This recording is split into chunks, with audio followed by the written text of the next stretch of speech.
it was again. Where did the record to the cloud go? Was it record to the cloud? All right. We're going to assume it's right. I don't know. Okay.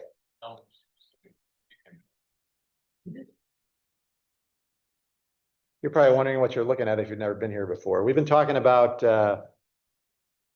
sort of the history of Western civilization since the time of Jesus. There's probably not a coincidence that Western civilization took a beginning point from his birth. I mean, you can call it BCE, before the Common Era, but it doesn't fool anyone. His presence is that significant in Western civilization, even 2,000 years later. There's no escaping it. So, you know, we've been talking about the effect of the culture on the church and the church on the culture, and these different periods in Western civilization. The point being to get to today and try to understand where we are today in this mess right here, all the way to the right.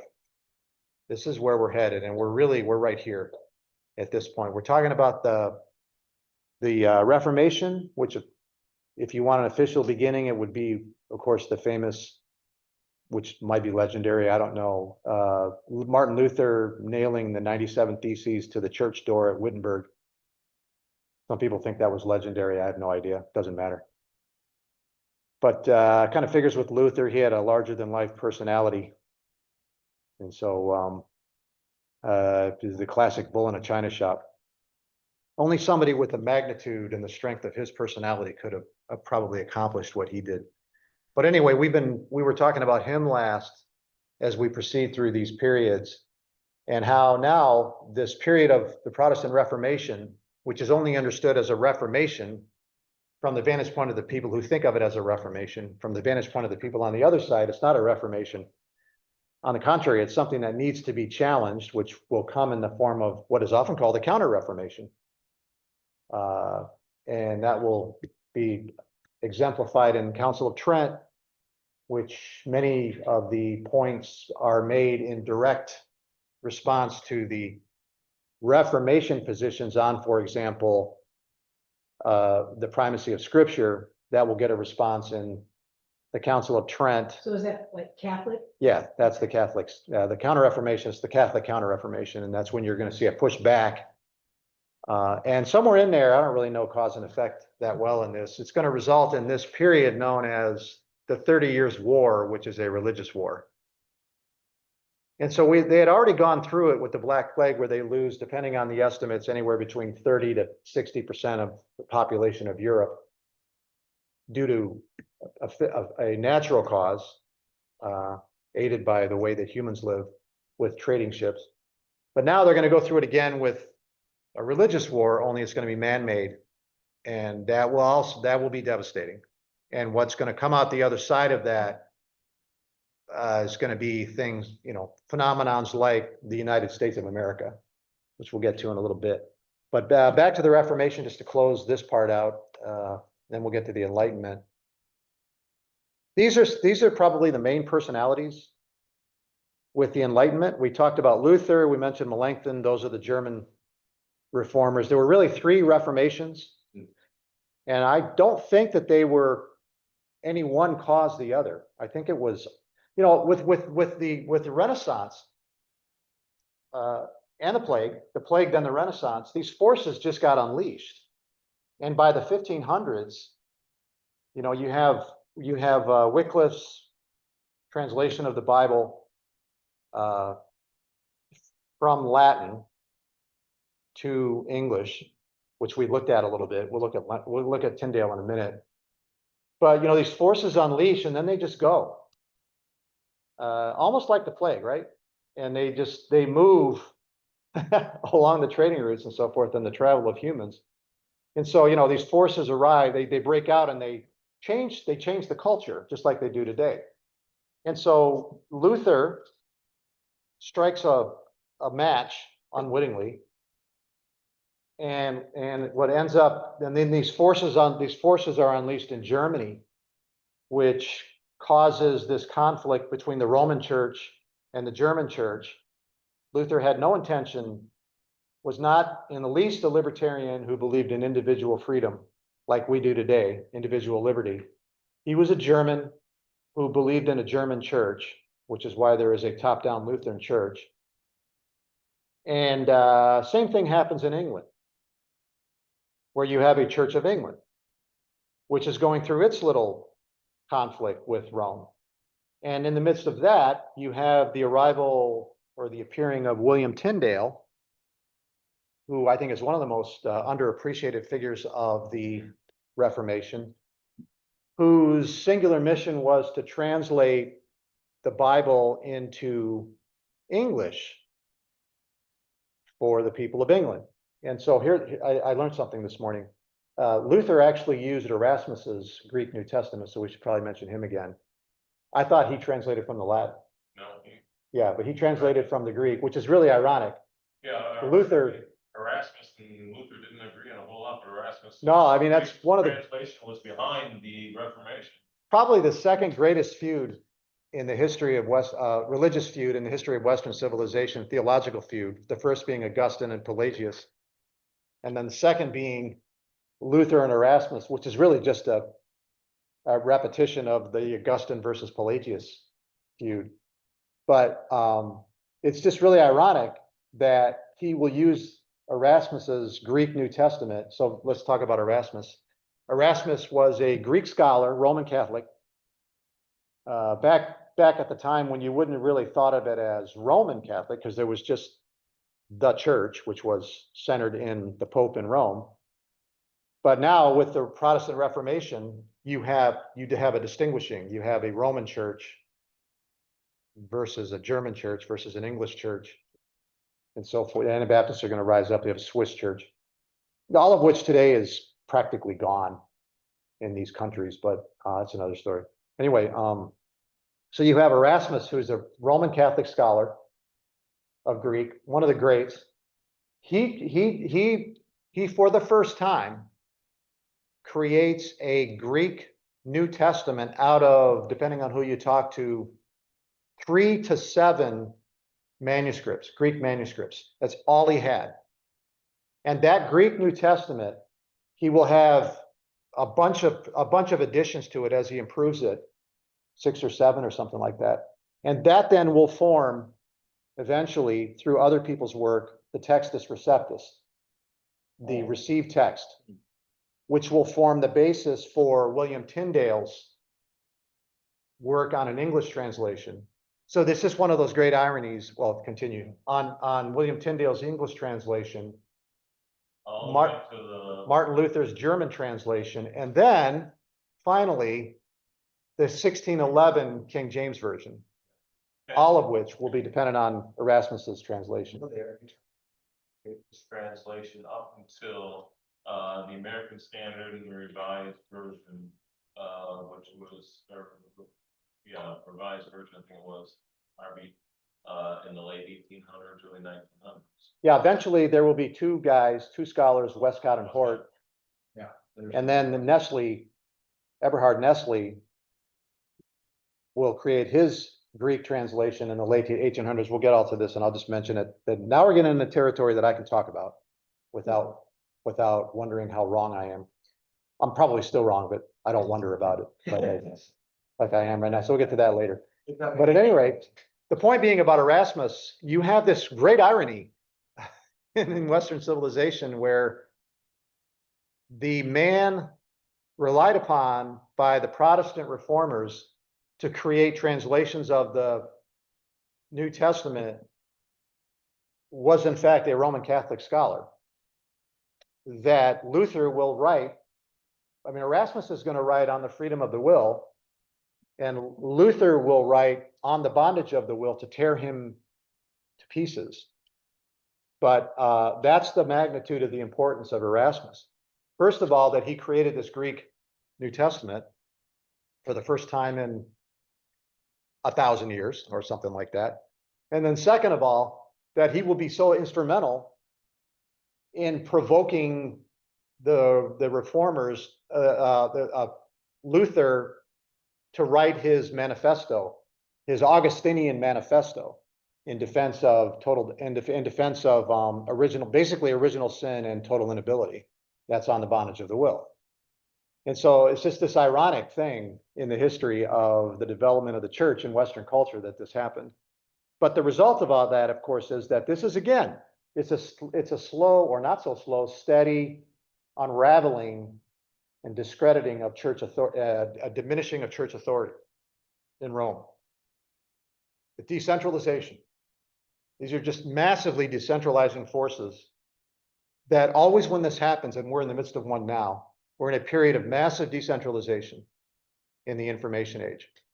And the forces the centralizing forces try to respond to it and hold it back and fight it and so forth, but it never works. The centralization continues to fracture. You're seeing it today in entertainment as people exit Hollywood, and you can make movies anywhere you want. And they are still trying to make rules. We're going to look at some of them eventually, some of Hollywood's rules. It seems archaic that they would do this in 2025 at this point, but they're still doing it. You see it in music, where you no longer have gatekeepers. The gatekeepers are losing control of the gatekeeping. Publishers, you can publish yourself. You can self-publish. So publishers, Simon and Schuster and these, they're still there, but they don't have the control that they used to have, because you can self-publish. And these other smaller publishing houses are popping up that people are perfectly happy to work with instead of the big publishers. You don't need them. You see it in music, where these music labels, Columbia Records and so on and so forth, you had to go, if you wanted to put out music, you had to get in their office. You had to get discovered. Well, what can you do now in 2025? You put it on YouTube, and the next thing you know, you got 10 million views. And you just thumbed your nose at Columbia Records or whoever it might be. You don't need them anymore. And so you can bypass the gatekeepers. And this is happening in almost every realm. Media, the big media houses, CNN and MSNBC, Washington Post, New York Times, and so forth. They're shadows of their former selves. Leave politics aside. You don't need the gatekeepers, because you can just simply go create a website or a YouTube channel, and you can scream all you want that they're not real journalists, to which people are now responding, well, neither are you, because they've been discredited. So the point of all that is this discrediting of of the centralizing forces have been checked, if you will, and maybe even neutralized and challenged and discredited. And the gatekeeping is in big, big trouble. And that's happening here too, where, if you wanted access to God, the way that you had to do it was to go to the Mass, the grace of God.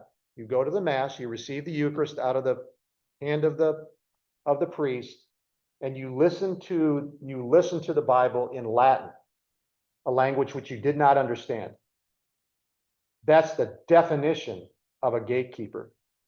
And so these forces are now unleashed in England, Switzerland, it's going to be John Calvin and Ulrich Zwingli. Ulrich, I think, is his first name. Oh, I got his name right here. However you say that word right there, that first name was Zwingli. They're in Switzerland. You got Tyndale in England. Yeah, You have Luther and Melanchthon in Germany, and they're going their own way. and shortly John Knox and Scott. It's going to keep going, yeah. Carrie, this is just going to go. I don't know anything about them, so that's why I'm not going to bother with that. That's the sort of thing Don Gomison was a PhD in at that point. Phil probably knows a lot more about that than I do. But anyway, the point is that through these people, it's obvious that it's a populist movement. It's a movement that immediately strikes a chord with the people. And we're seeing that again today.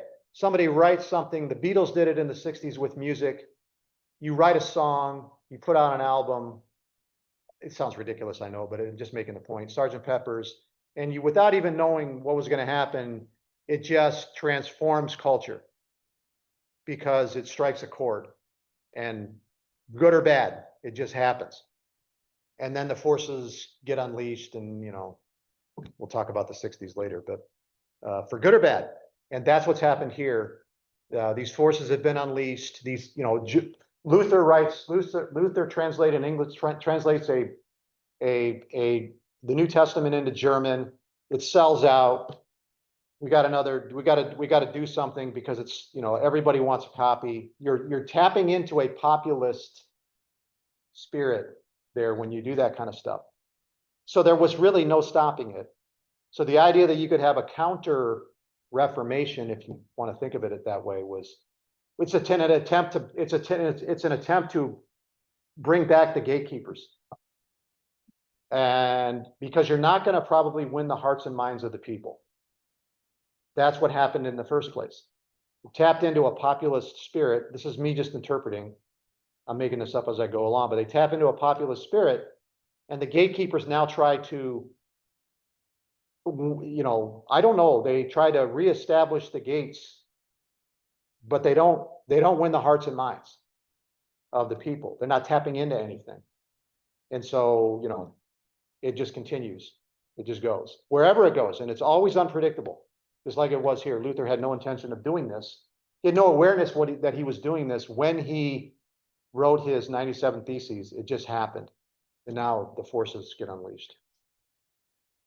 The same thing with Tyndale. Tyndale tries to create this translation. He ends up on the continent. I'm working from memory here. He's 25 years old. He ends up on the continent. He ends up getting chased out of England for safety reasons. Because these are not libertarian-minded people. These are people who believe in the state and the state church. So he ends up on the continent and then trying to finish his translation. And then he ends up getting ambushed by his own friends and taken back to England, and he's imprisoned, and he finishes his translation from prison, smuggling out whatever however that worked. Was it Cloverdale that he worked with too? I don't know. I think he did. I think Cloverdale actually finishes the Old Testament part of the translation. There's these unnamed unspoken heroes out there. The work, the struggles they went through, the work that they did. Anyway, he, I believe, died in prison. His work survived. In one of the great ironies in England, remember we're talking about in England, that the Church of England and the state persecuted the man that they persecuted for creating an English translation of the New Testament, ended up publishing a version of the New Testament in 1611 that was in 85% agreement with Tyndale's work, 75 or 85%. Reliance on Tyndale. Tyndale wins. He just wasn't alive to see it. But had he been alive in 1611, he would have saw finally the fruit of his labor, because the 1611 version of that English translation, the King James, would go on to reign supreme till about the 1880s.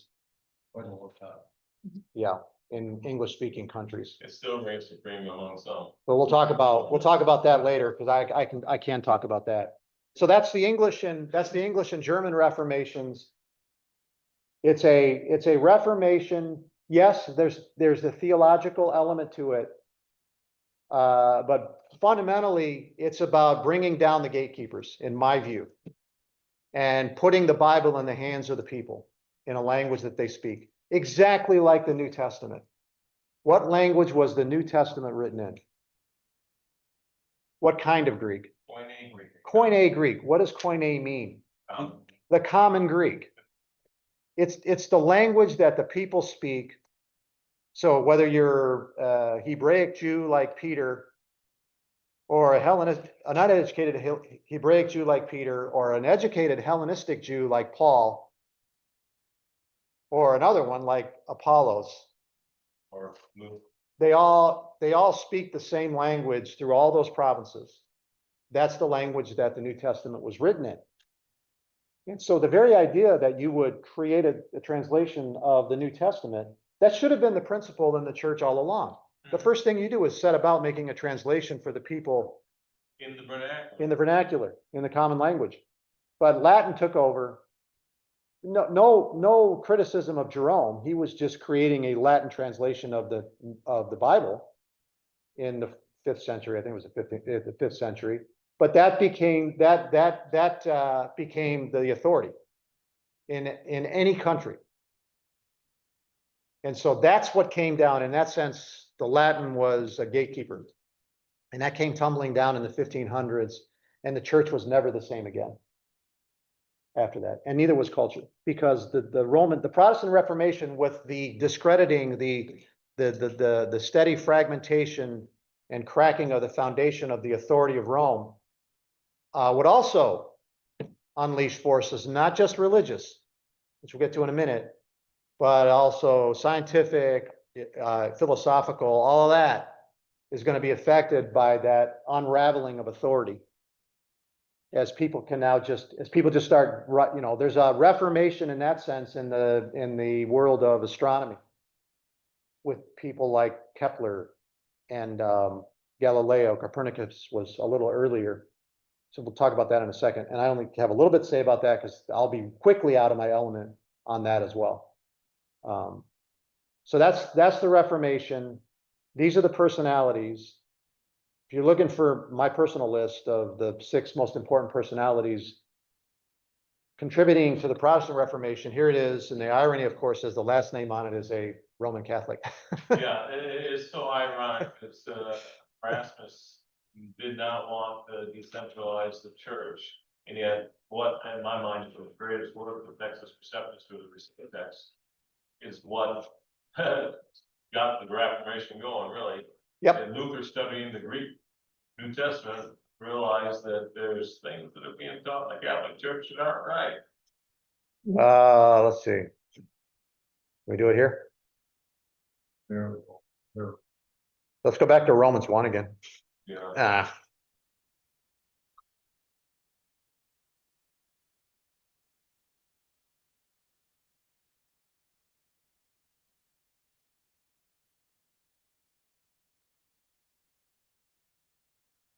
You look through that, I look back here. Not for the Tyndale Bible.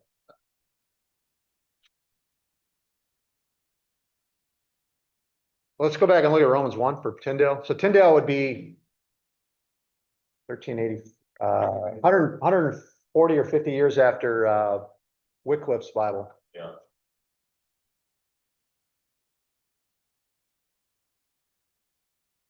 This is Romans 1. We already looked at this is what it looked like for them. Easier to read.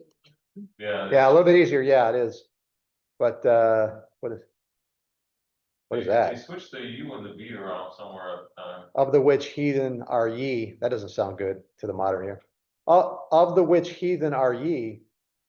Apart also which are apart also which are Jesus Christ by calling Oh. the called, among whom you also are the called of Jesus Christ. But I don't know what this is right here. I don't know what anyway, tough to read, right? Yeah, this is 1500s English right here. And we're older adults. You think about teenagers today, reading the King James is about as strange as Yeah, even the King James is difficult for, King James is 1611. That's only, what, 60 years after this, 50 years after, well, 1530 something was, Yeah, 1530, 1611, what, 70 years ago?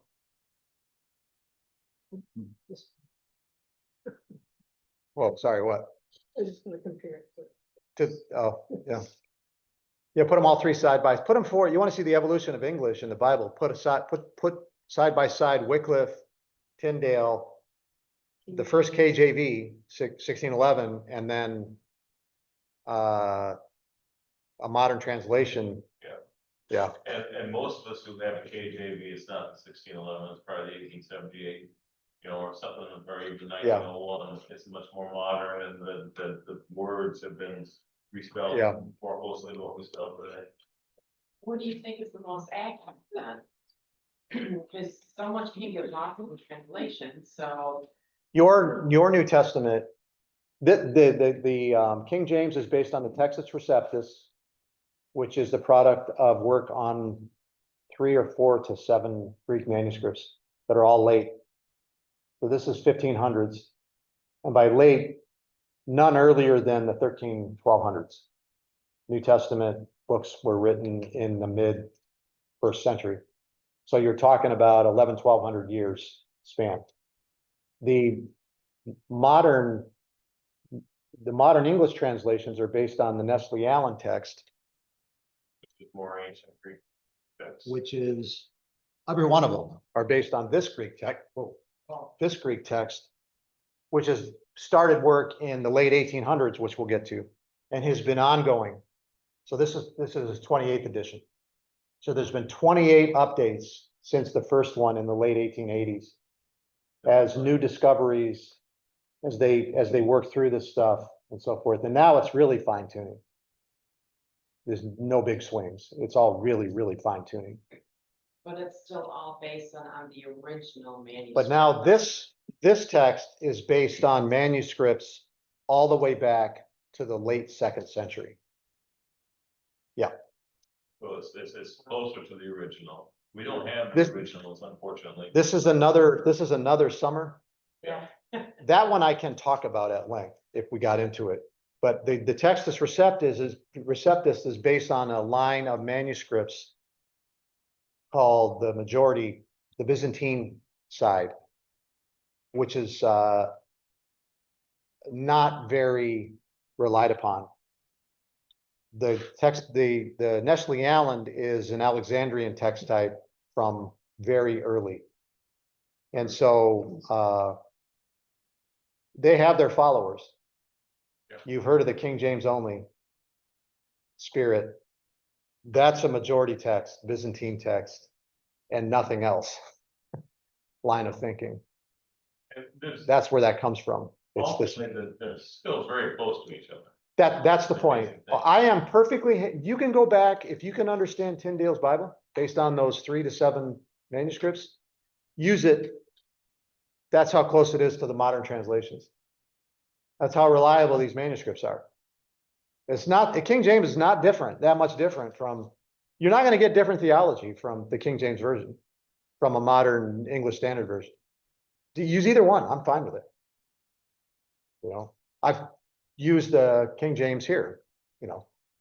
It's just, I mean, if you want to reflect the original, you have to do the work. And now we're into what is inspiration then inerrancy, because you're only inerrant insofar as you represent the original. So if you change your mind on what was the original, be careful how you understand inerrancy, because you're going to see a change in the translation. So, you know, you bypass all that if you say that the King James translation of 1611 was inspired, as if it was a re-inspiration of the Bible in English or something like that. Then that all goes away. Okay, so that's the Reformation. Anything else on that? I go all summer on that one. So don't get me started. Do you remember reading about the meeting between Zwingli and Luther? Yeah, we'll go ahead and recite. Well, let's go ahead and do that one. So these reformers, they didn't work well together. It's not like they had a conference every 3 months to make sure they were all on the same page. It's the other way around. These guys were all incredibly principled and didn't budge an inch. And so there was this, remember Luther was a Lutheran before there was Lutheranism, right?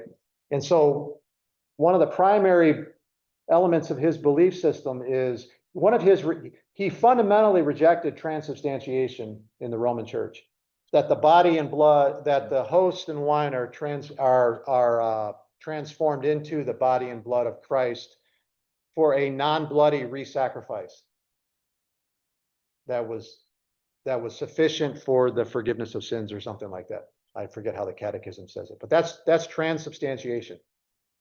Transformed into. Luther believed in consubstantiation. There it is. Christ is present. No, the elements are the elements, but Christ is present with the elements. Consubstantial, like the creed, the first creed in the Nicene Creed. Consubstantial. Christ is present with the elements. The Swiss were symbolic minded. It was a memorial. More like me, which is no accident then that the Anabaptists are going to be a Swiss movement. And so Luther hated them and hated this idea of, he considered that to be anti-biblical based in John chapter 5, unless you eat the flesh of the blood of the Son of Man and drink his blood, you shall have no life in you. You know, so Luther hated Zwingli and Zwingli hated Luther, and frankly, I do think it was personal.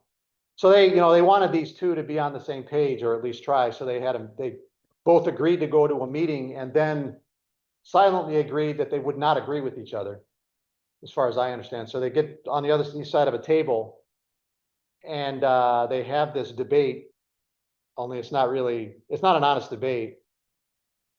And Luther writes, do they still have this table? I think they do. He carves into the table, John 5, whatever this is, the passage about unless you eat the flesh of the Son of Man and drink his blood. He carves it into the table and he just keeps pointing.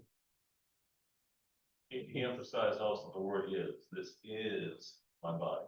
He keeps pointing at the passage, unless you can refute this passage. And so they were never going to agree. And at one point, Zwingli quoted some verse in the Bible and said, this passage breaks your neck. And Luther said something like, well, you Swiss may operate like that, but we Germans don't, which is really ironic. For a guy who wrote a tract, I think, called On the Total Annihilation of the Jewish Race or something like that. I forget what it was called, but on the murderous, thieving peasants during the Peasant Rebellion, I forget how that was. But anyway, he had one of the most memorable statements to me about the Swiss. So they walked away from each other. This is Luther's ability to turn a phrase, and his absolute rejection of the memorial service idea, the memorial idea of the Lord's table. He said, I'd rather drink blood with the papists than break bread with the Swiss. Of course, because they transformed into the body and blood of Christ. I'd rather participate in their cup of blood, what they think of as the blood of Christ, than sit at a table and memorialize with bread. I'd rather drink blood with the papists than break bread with the Swiss. And that was the end of that. I think I got that right. If you find out different on the internet, you let me know. Anyway, meanwhile, Tyndale's over there, bless his heart, running around the continent trying to finish his translation. He studied with Luther for a while. He did? He did. What was the other word that started with T? It was strange. Transubstantiation and consubstantiation. What was that last one again? Consubstantiation. Roman transubstantiation, Lutheran consubstantiation, So Swiss memorial. So we line up with Zwingli more when it comes to that aspect. I'm not sure about the rest of his doctrine. That brings us to the Anabaptists, who decided, it took it one step further and practiced believers baptism. Rebaptizing. Anna is Greek for again, but it's also Greek for upward, but again, baptizing, which Calvin viewed as treasonous, and he's implicated in some deaths in that regard, because the sentence of the payment of the sentence for treason is death. So the Anabaptists were persecuted from within the Swiss Reformation for being seditious, but they survived in whole in terms of their beliefs about baptism, believers' baptism. So, and that's now you see the unraveling of authority. If infant baptism is your introduction into this church state thing, like pledging allegiance to the flag, only imagine pledging allegiance to the flag is required by law from everyone. That's the nature with infant baptism. That's the meaning of it. Well, if you do this act of rebaptizing, you are nullifying infant baptism, and it's an act of treason, sedition. against the state, and that's how they viewed it. But they survived through principle and courage, and now we we stand on their shoulders. Where did Menno fit in with that? With who? Who? Menno? It was John Menno? Mennonites, you mean? Yeah. I don't know. The Mennonites, come from the Anabaptists, as do the Quakers, as do the, Baptists, as do, what's the other group I'm thinking of, the ones that drive around in buggies, Amish. Amish. The buggy drivers. And when did the Anabaptists get started? 1500s. It's all happened in a relatively short period of time. Yeah, it's just chaos in a sense. And now what happens as a consequence of it, right? After all these forces are unleashed, it's just going in unknown, nobody's guiding this. It's just going in unpredictable directions like it is today. That was a Swiss movement, but they used the German Bible, right? You mean the Anabaptists? Yeah. Yeah, I don't know. They would have used whatever they could get their hands on I in don't know if the Anabaptists were from Swiss, the German Switzerland or. I don't know. Switzerland. that would make sense that if they spoke German, they would use, ironically, Yeah, that would, yes. they would, they would use, if he hated, if Because that's what the Amish use today, it's a German. Is it? like- Yeah, you're probably right. if they hated, if Luther hated the Swiss in general, he would have hated the Anabaptists in particular, man. So basically Calvin was with the French Swiss, while Zwingli was probably with the German Swiss. Those are all interesting stories. Calvin had all kinds of physical problems. You don't know about this with him. He wrote incessantly like Luther did. I think I heard that Luther averaged publishing something every 48 hours. I mean, remember this guy before he was 40, he had translated. He wrote in Latin, he knew Greek, he knew Hebrew, he had translated the New Testament into Greek. That's how well he knew Greek in 1522 in 3 months or something like that.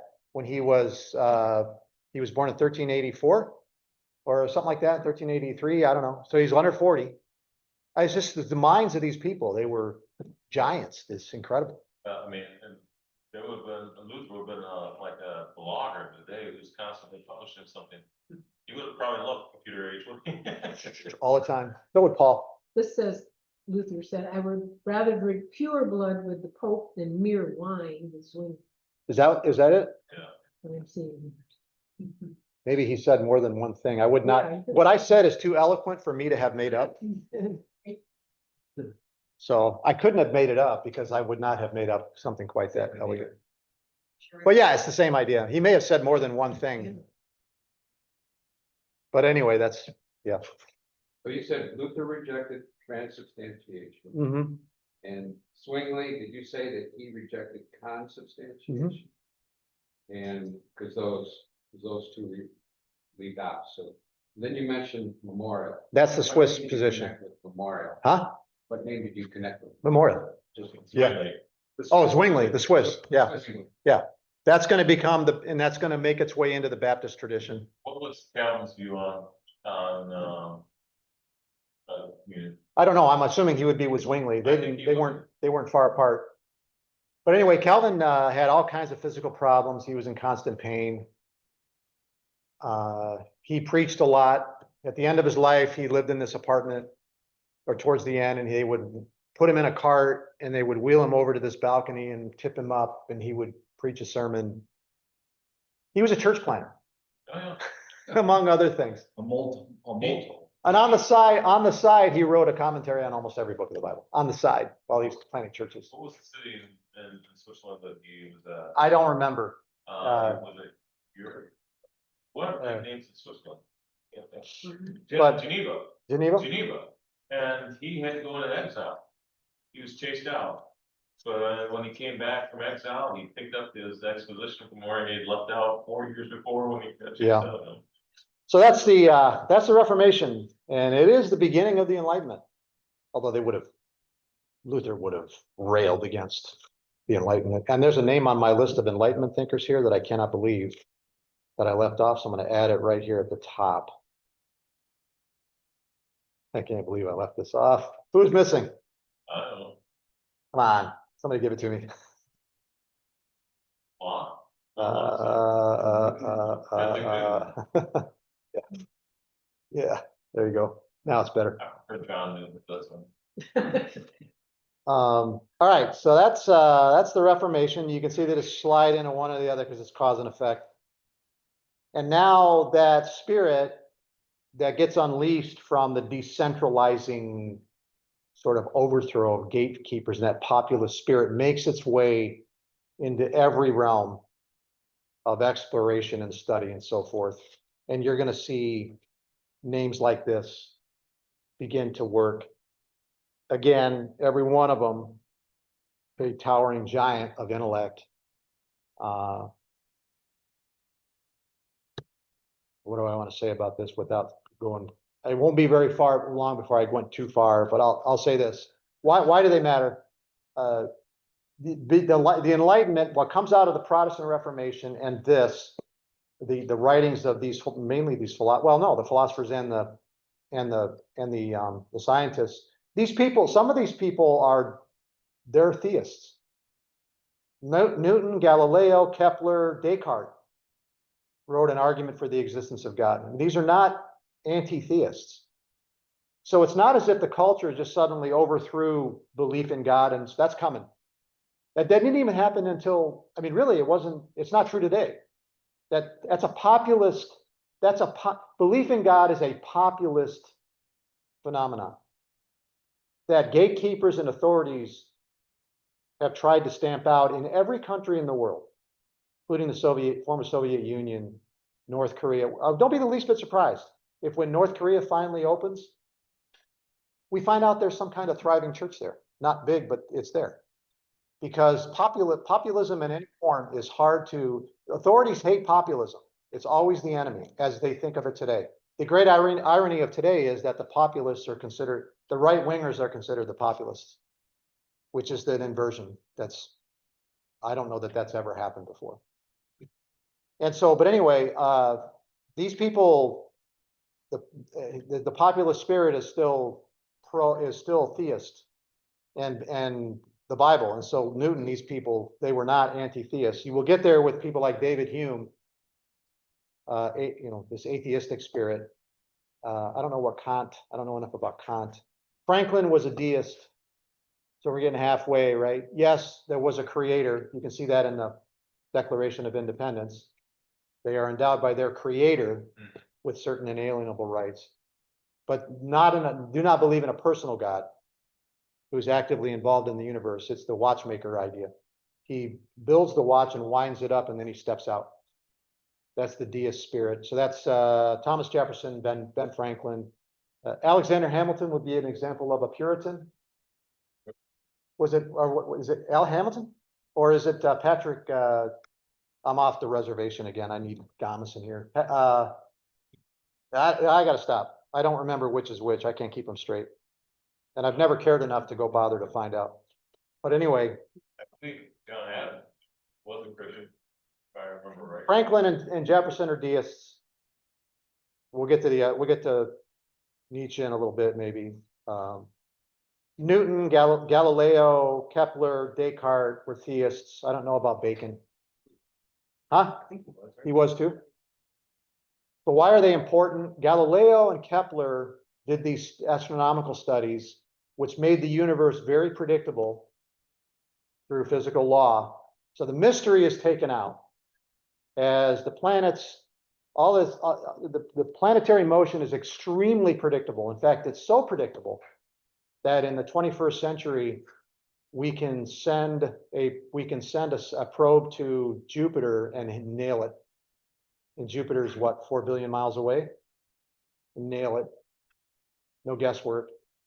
We can go back and tell you exactly when all of the solar eclipses were. So we know that we know when a certain event happened in the Bible because it mentions the darkness. And they can wind the clock back and say, yep, there was a solar eclipse right then. So that must have been the year so-and-so. For example, it's an Assyrian date. And they nail it. And then they can date the Bible on either side of that date. That's how predictable these things are. Galileo had a fight with Rome. Bless his heart, he, not that he was he was Roman Catholic, he was Catholic, I think, devout.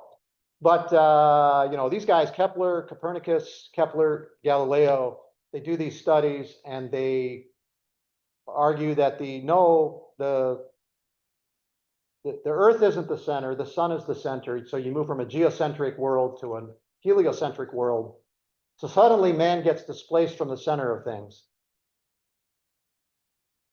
Right? The universe becomes predictable, not mysterious, and man is no longer the center. The sun is the center. And, you know, the church doesn't like this. So there's the thing with Galileo. But all of this is discrediting for the church and for religious society.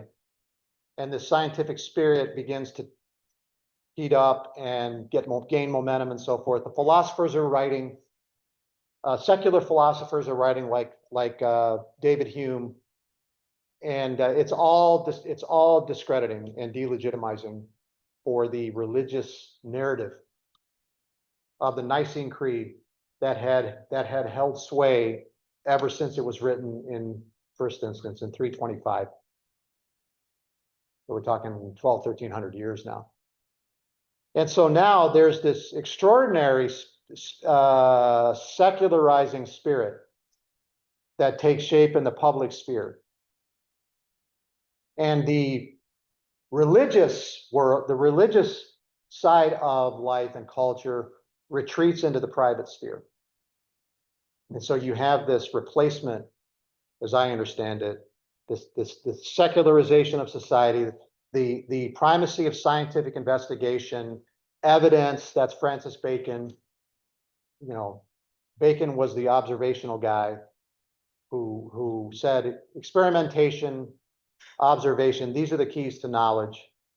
Well, in order to then gain knowledge, you have to study a thing, and that one of those things will eventually be the Bible itself. So we don't assume the Bible is true. We have to study it, pull on the seams, pull it apart, and see what's true and what isn't. Scientifically, that had never happened before. That's coming in the 1800s. We're 1600s. All higher criticism. Higher criticism, there's a lower criticism. Oh, I'm on it. The source criticism, redaction criticism, none of which we need to talk about here. So that's the Enlightenment, a period of tremendous progress, scientifically, technologically. The discoveries and so forth are going to come. You know, Newton writes his Principia Mathematica. I think that's how it is. That's how it says. This towering, almost unparalleled treatment of mathematics. These discoveries are happening. It's an extraordinary time with extraordinary minds. Forces are unleashed. Things happen. Gatekeepers come crashing down. And it just continues to build. And that's the Enlightenment. And so we are in this day now, products of the Enlightenment. We are products of the Enlightenment. The Enlightenment. Yes. That had such an influence on the Declaration of Independence and on the Constitution. So here's the First Amendment to the Constitution. Out of that religious war period comes the founding of the United States, 1642. When was this 30 Years' War? 1618 to 1648. When did the Puritans come? 1620. Why do I have 1642 in my head? What's the? I've been wrong. Tom Bunyan was probably arrested. I don't know. Well, anyway, that's not a coincidence. This is what's happening. And so the Puritans come and Pretty much chased out of England by King James Yes. himself. yep. And now eventually in the 1700s, we have this established. What kind of principles are you going to base your new thing on? And so front and center in their minds is this Church of England, what's going on over there. So this is why, in my view, as I understand it, we see a First Amendment that looks like this. Congress shall make no law respecting an establishment of religion. It goes without saying in our minds today. It's, of course. This right here would have been, I mean, can you imagine John Calvin or Martin Luther? What do you mean Congress shall make no law establishing? No, there's one religion and it's Lutheran. It's the state religion. It's the church. That's it. There's no discussion. This is treasonous. So they come and they all agree, from the deists to the Puritans, well, that's, and whoever else was there, that if you're going to found a republic, if you're going to found a country, that's not going to look like that and go through what they just went through. Because when you come out of a period like that, 30-year period of war, where again, some ginormous percentage of Europeans get killed over religion, you pick yourself up and you say, man, there's got to be a better way to do this. And so this is a reaction against That sounds right. what was going on in the continent. So when it says prohibiting the free exercise thereof, that means we can't make any laws to stop the Muslims from establishing Right. their groups, like if they want to take over a section. No, it's the other way around. They're not allowed to establish. Okay, But they're allowed to have their peaceful assembly. Yeah, But, this will be tested. yeah, if you think about the fact that the original colonies, some of the colonies had state churches. Maryland, their state church is Catholic Church. This is a federal level. Yeah. They were big believers in states' rights. Yes. Some of them were. There's going to be this argument, the Federalists, like Thomas Jefferson. Is there such a thing as federal supremacy? Who gets supremacy? The state, or the federal government, or the federal side? And so these are limitations. All of them are limitations on federal power in favor of letting the states do what they want. I don't know how they would have thought of states that decide they just want to be Baptist and they're not going to let anything else happen. But then you run into, but this again, this is at the federal level. So I just point out that my larger point is this is a consequence of what was going on during the Enlightenment and then the follow-up period with the religious wars. So those are the names. You'll notice I've got two of them highlighted, Karl Marx and Charles Darwin, ironically. The reason is, for our purposes today, these two people affect you far more than you ever could have imagined. You think of yourself as an anti-evolutionist and an anti-Marxist, but a form of Marxism, Darwinism has won, even though in a sense Darwinism's been discredited. And Marxism, a form of Marxism called cultural Marxism, has won the day as of 4 years ago. Whether it's still winning the day, where this is a transformative period that we're in right now. But these two names are the ones that we're going to talk about next. And one of the reasons that Darwin is important is probably one you haven't thought of. With the arrival of evolutionary thinking, which will now overthrow the creator, at least in human minds, what are the implications? Where will the culture go? So we move from a pre-modern medieval religious Christendom fusion of church and state that had reigned for 1,000 years. Now with the Enlightenment, we will see this massive secularizing force and humanistic these secularizing and humanistic what are the two words? It's secular humanism. Let's just use that expression. Gets unleashed on the culture. And so the Nicene Creed as a sort of narrative for people understanding themselves in their world gets, in a sense, unravels. And God will now retreat from the public sphere into the private sphere, and the Bible will become an object of critical study. That's an Enlightenment thing. Church and state, the church belongs in the private sphere, just like it does in the United States. First Amendment, it's official. It's official. The church belongs the Bible belongs in the private sphere, up to and including no prayer in schools.